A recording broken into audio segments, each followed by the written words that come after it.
નગરદેવી માં ભદ્રકાળીની પંચધાતુની ચલિત મૂર્તિની સ્થાપના, બીકાનેરી મીનાકારીનો શણગાર એવી રીતે કરાયો કે જાણે માતાજી હમણાં બોલી ઉઠશે. યાત્રામાં મૂર્તિને રથમાં બિરાજમાન કરાશે.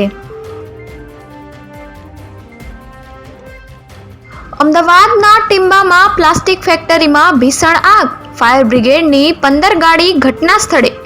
મોડી રાત્રે લાગેલી આગ માંડ કાબૂમાં આવી. કોઈ જાનહાનિ નહીં.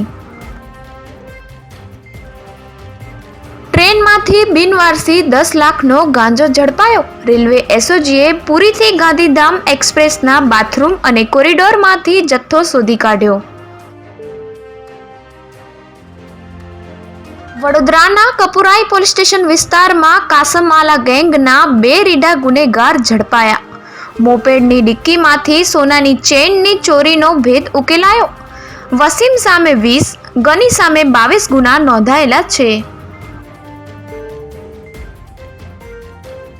સેવાલિયામાં ગેરકાયદેસર કતલખાના પર એલસીબીનો દરોડો. 800 કિલો ગૌવંશ માંસ, 1.46 લાખનો મુદ્દામાલ જપ્ત.